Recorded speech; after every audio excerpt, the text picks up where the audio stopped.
never experienced anything like this in my life. And it sneaks up on you.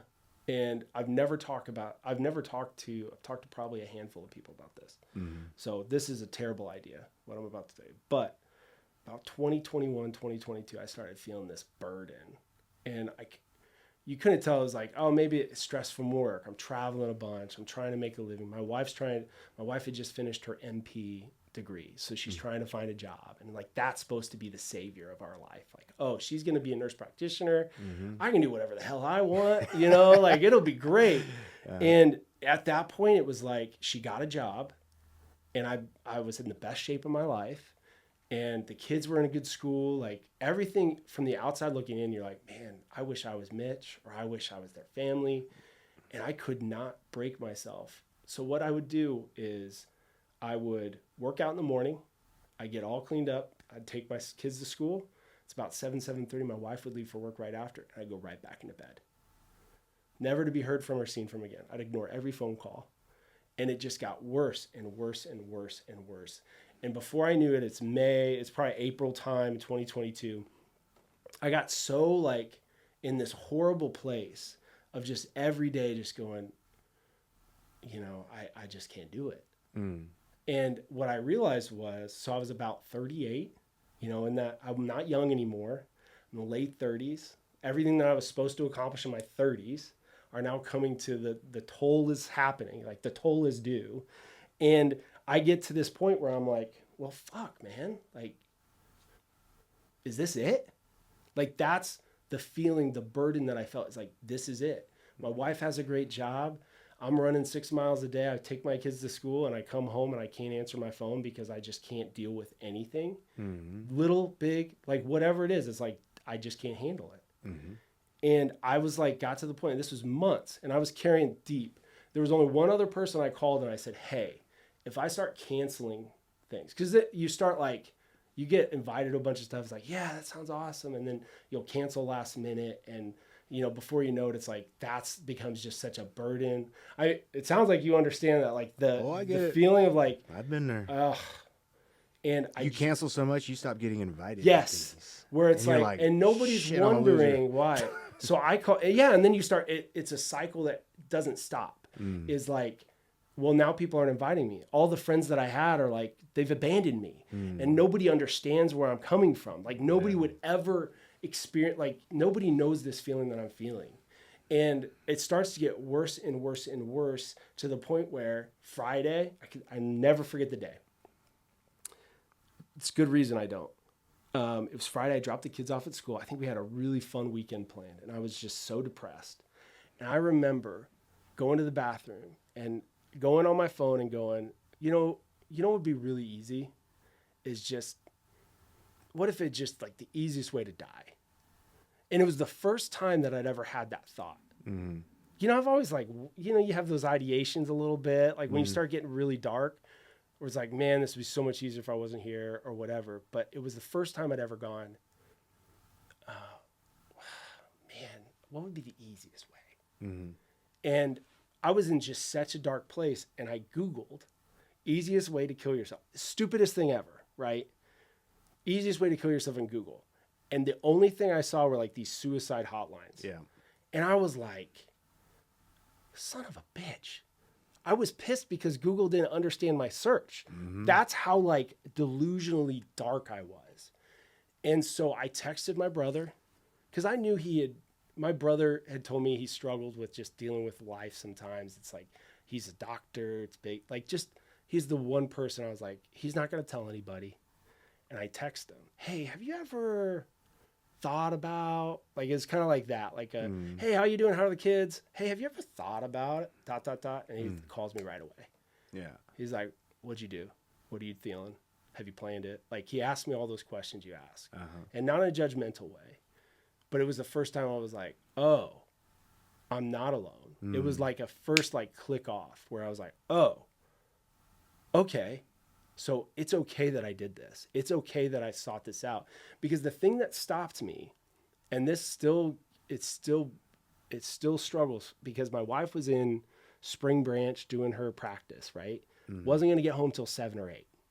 I have to pick up the kids at 3, and they'd be at the elementary school. I pull up, they come in, hey, you know, love you guys, drive home. I mean, at what point would they get called? Like, it's 3:30. You start thinking about 4, all these things. Yeah. 5:30. The kids are at school. They're calling my phone. They can't answer. Who they're going to call? Stacy? She's seeing patients, you know? And I start thinking about that. And I was like, how selfish I would be to allow my family to experience something like that so that I don't have to deal with what I have to deal with. Yeah. And so I talked to my brother, and he's like, and he's a doctor. He's like, get on something now. This is what helped me. And so I called my doctor, and I was like, hey, I need help. You know, can you get me in? And it's the first time. So my wife had this big weekend plan. I think it was the weekend plan with the girls. Like, it was this big trip. I didn't say a word about it because I didn't want to ruin her trip. Like, of course it's going to ruin her trip, right? Yeah. She's going to be worried about me, all that stuff. So I wait until the Monday, and I was like, hey, I probably should tell you what happened. And I tell her about it. Obviously, I didn't do anything. It was just that, it was scary. It was that scary moment. But what I had to come to grips with, so get on something that kind of kicks you out of it. That was most helpful. Not invasive. It was good. It's been good. What did they give you? Can you talk about it? Wellbutrin. Wellbutrin? Yeah, it's low. I mean, it's what they give people like smoking, and like it's kind of universal, low side effects. And what did it make you feel like? What did you notice? I noticed the heaviness. It took months, though, and they told me that It took months to where you start feeling normal. Okay. Where it's like, I'm a very creative person. I thrive off of waking up early. I get something on my mind at 4 a.m. I can't go back to sleep. I go downstairs and I'm like, let's create.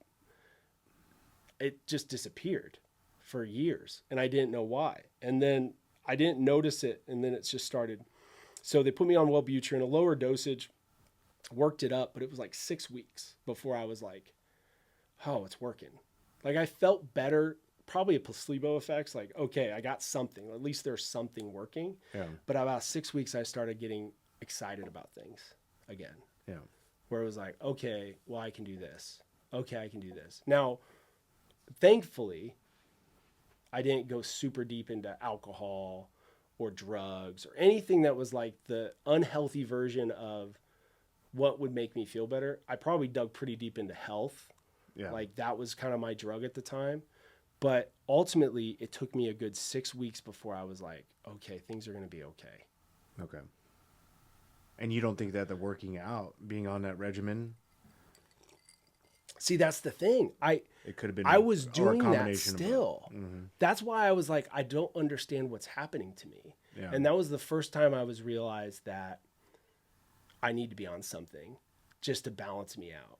And I don't think I'll be on it forever. You know, it's not like one of those things, but it made me realize that, okay, because I was lifting, I was running, I was in the best shape of my life. And what I realized was that's not helping. Now, what probably would have helped is a combination of two things. Is I was running alone. I was lifting by myself. Everything was isolated to my world. And the world got smaller and smaller and smaller, especially as you start canceling plans. You know, these guys, I love them, and they reach out to me. I have some of the best friends in the world, and it's crazy. I have friends that will text me where it's like, dude, like, that was huge, just to say, hey, how you doing? Right. Or where have you been? Or Yeah. I miss you. Or like those types of, like, you know, those ride or dies, you know, and there's those people out there. And what I realized was it wasn't even about health. I think I struggle with the fact that I was listening to podcasts. I was listening to all the things, all the same stuff of like, health is the future, or health is what's going to get you to a good place mentally. Vitamin D, you got to get out in the sun and all those things. Well, COVID kind of cut me off from people, and that's how I thrive. And so it started in 2020. I just didn't see it coming. And it just started to escalate to the point where now I'm 38 and this is life. This is my life now. And what I would love to see happen, and I think you're doing it and you're at the part of it, is there's an epidemic of late 30s, mid 40s, these men. We are depressed as we can be, and we don't think there's hope. That's why divorce is so high right now, because men in their 40s, we just don't, this is it. Mm-hmm. And what if this is it isn't that successful? Mm-hmm. And the scariness of that, of going, what do I do? I'm 40 or I'm in my mid 40s or whatever. And you go, I don't know. And there were many times where I would go on for a run and I would just stop midway and be like, why? Mm-hmm. You know, what's the point? Yeah. And I think there's an epidemic going on with men. And I think there's starting to become there's a veil that's being lifted, is that we struggle with these things. And I don't want to be like the mental health guru guy, because that's not who I am. I just think that we don't talk about it enough. I think the milits, like, you have been open about it because I've heard you talk about it, but we all talk about the dark place. We all talk about not really having purpose or whatever. It's like, no, I wanted to off myself. Like, that's the reality of where you're at. It's like, do I want to careen my car off the bridge here or not? Mm-hmm. You know, and those are real things. And there are men everywhere dealing with this, military and not. And we don't have a plan. Nobody has a solution other than you got it. You can do it. You'll figure it out. Yeah, you'll figure it out. How many times I heard that? Or I'm worried about you, man. It's like, no, I am too. Yeah. Yeah. We don't need to hear that. Well, yeah. You know, and I try to, and when I have those discussions with people I know I shouldn't talk about it with, it's like, oh, they've just never experienced something like this. And that's okay. And I don't want to fault people for experiencing that, but I've been waiting for a way to be able to be the voice for men, to be able to say, it's okay. I don't have a solution, but what I can tell you is life would suck without you in it. And I have a very good friend of mine who I'm going to this weekend to go visit. And we kind of lost each other in he got married. I've moved away. I moved in Phoenix, lived in Phoenix, moved away. And the best thing that ever happened to us is to have horrible failures in our lives, because we reconnected. And it's like, dude, this is what I've been missing. I've been missing this brotherhood of saying, dude, you're the only person that knows me like this, that I can tell you, dude, I feel so shitty about myself. And I really desperately want to be better.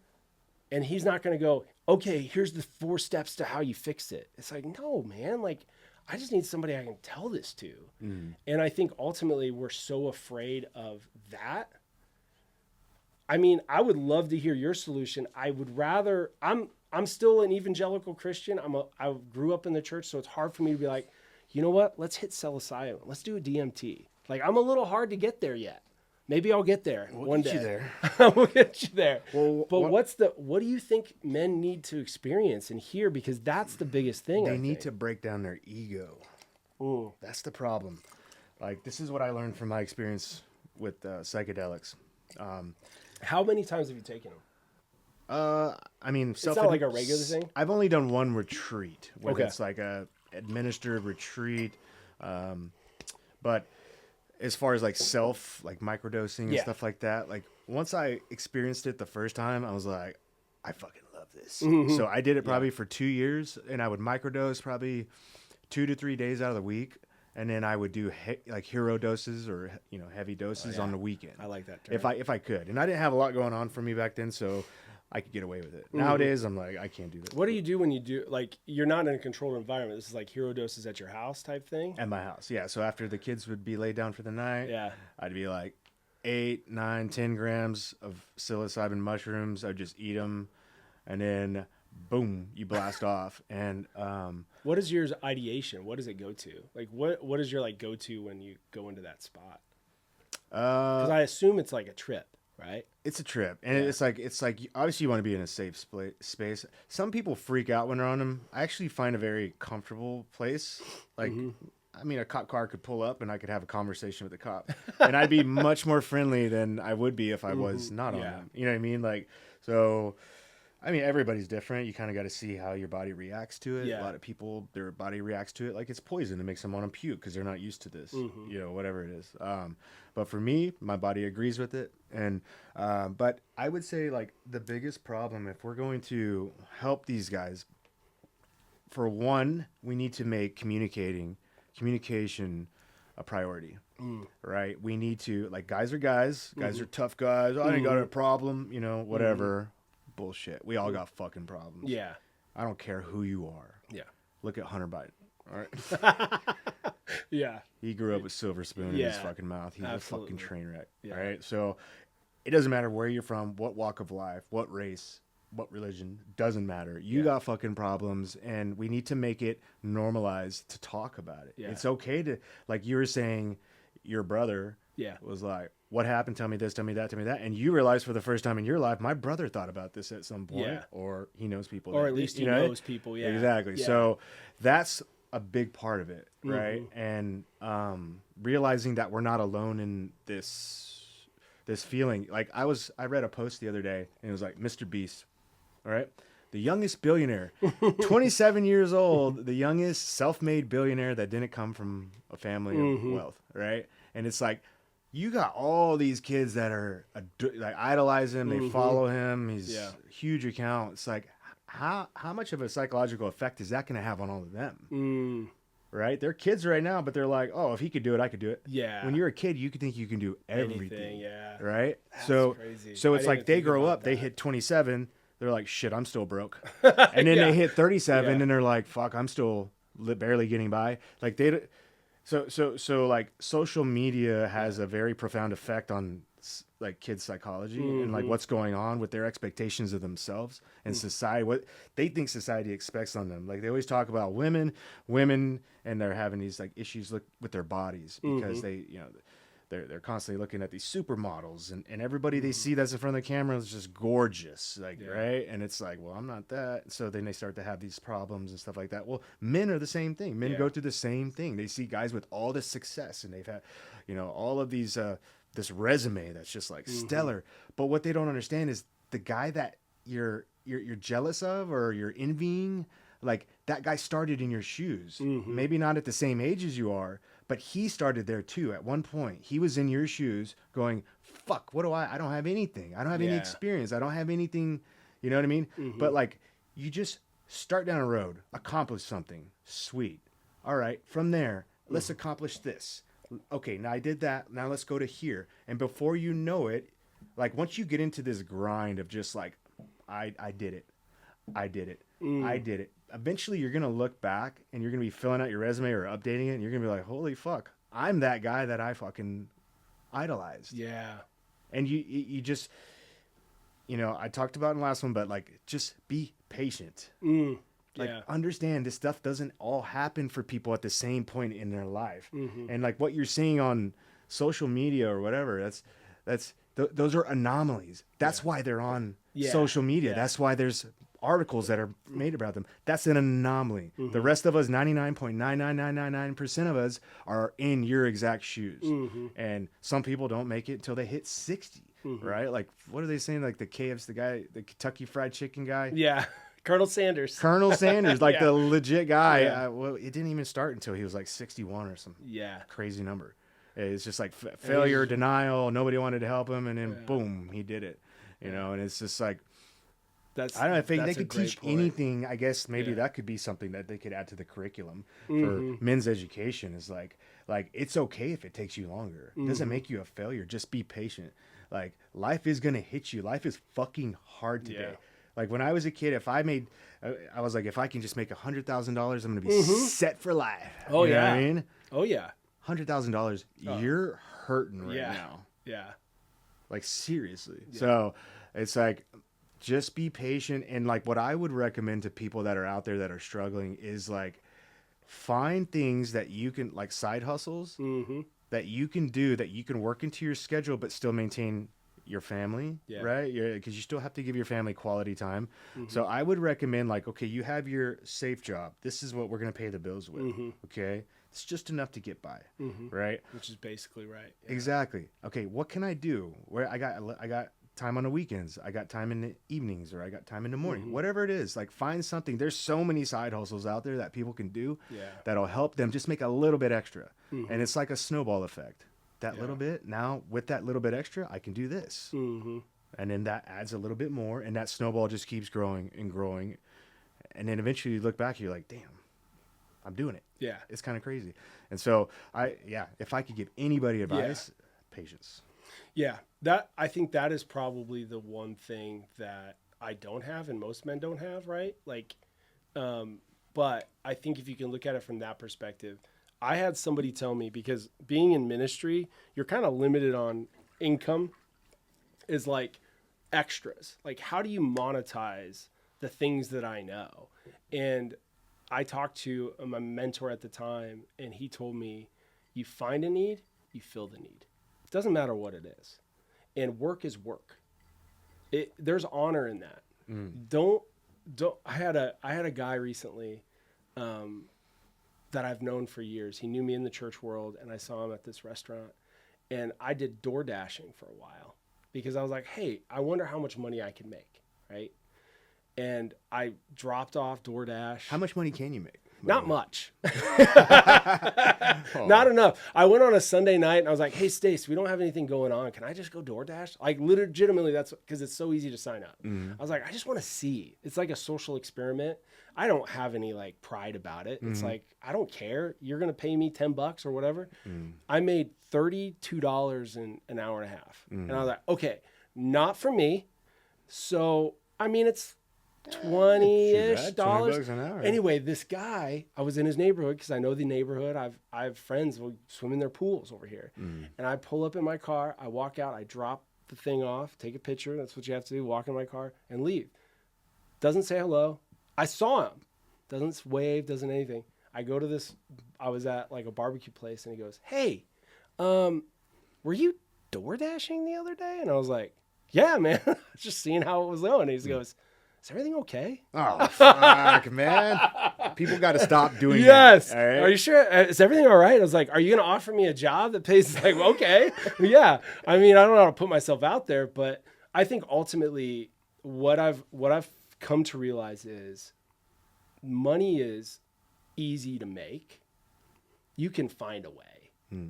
There's a way to do it. You just have to probably start looking at yourself and go, am I okay dropping pizzas off at my friend's house, and them not know? Are you okay door dashing? Are you okay doing Lyft and people asking you, hey, how long you been doing that? Why do you do this? And and you want to defend yourself and say, no, well, I was this guy and I was this. For me, it's more of a perspective of I'm doing what I love right now. And ultimately, if I continue down this route, like, I won't care about money. And in a lot of ways, I don't. I feel pretty comfortable going, you know what I get to do? So from the depression, from this space, what God did, and so I talk about God in this, I hated God during this time frame too. So like 2020, 2021, 2024, where I was like, this guy's gone. What was your age during those? So 2022, I was 38. I just turned 40 in 2024. Okay. So 37 to 36 at 2020 to now I'm 40. So a 4-year span. I started feeling the burden of he's abandoned me. This God that I've served my whole life, he doesn't care.